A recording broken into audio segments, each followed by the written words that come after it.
One of Toronto's rising stars, Lesley Martin.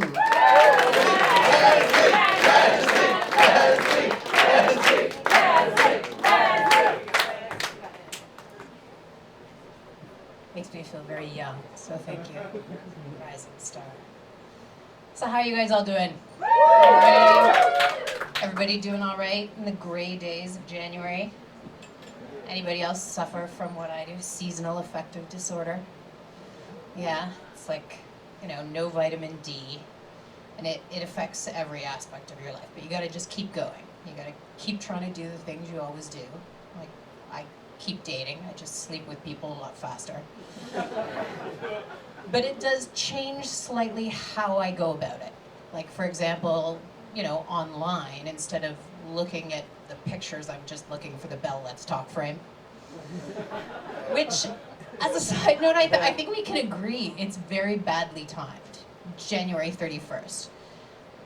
Who wants their significant other approaching them with an ominous "let's talk" 2 weeks before Valentine's Day?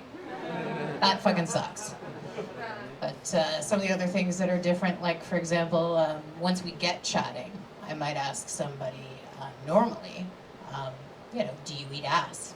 But now I would just ask them, can you eat ass under a weighted blanket? Because it can get stuffy down there. So given that I'm pretty much almost a shut-in these days, I was working on an art project the other day. It's a composite photo. Do you guys know what a composite photo is? It's like a big photo made of thousands of tiny photos. So my art project is a photo of Donald Trump, and the thousands of photos are dick pics that I've been sent over the years. And I mean, I'm 46, so that's a lot of dicks, since I got a cell phone. But anyway, but I'm calling the picture "Unsolicited by Popular Vote." Both Donald and the dicks. But I did have to take a little bit of artistic license with the photo, as opposed to Donald's normal blue suit and white shirt. I went for black suit, tan shirt, because, diversity. A friend of mine looked at it and she was like, I like it. I mean, it makes a great political statement, but don't you have to get permission for each submission? And I was like, they didn't get permission for each emission, so we're gonna call it a wash. So I can see there's probably a couple people in the audience with kids, right? Woo! A few, yeah. I don't have kids. I know everyone's grateful. But I am a highly engaged auntie, and my brother and his wife are amazing parents. But I have had reason lately to question some of their choices.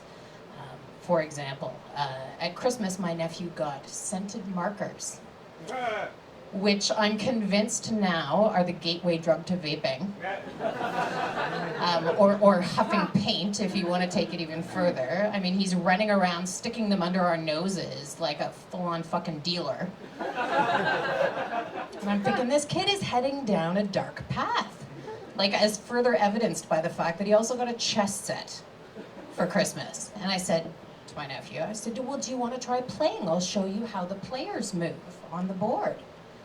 And he sort of rolled his eyes, and I'm thinking, oh God, like, poor kid, he probably thinks it's gonna be too confusing. And he came over, and he put his hand on my shoulder, and he leaned in really close. He said, Auntie, I'm gonna tell you something that you can't tell anyone else.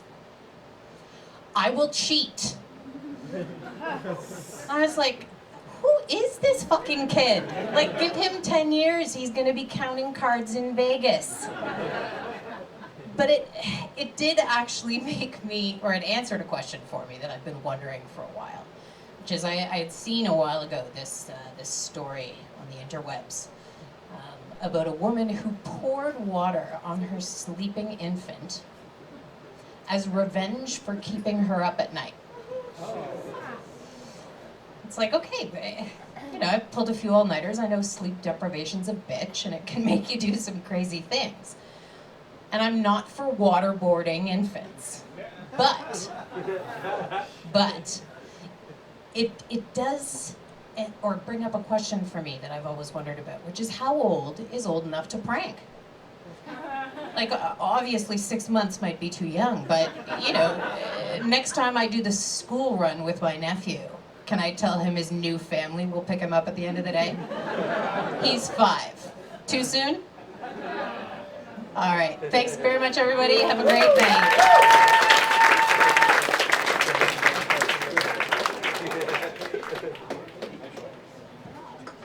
Keep it home for Lesley.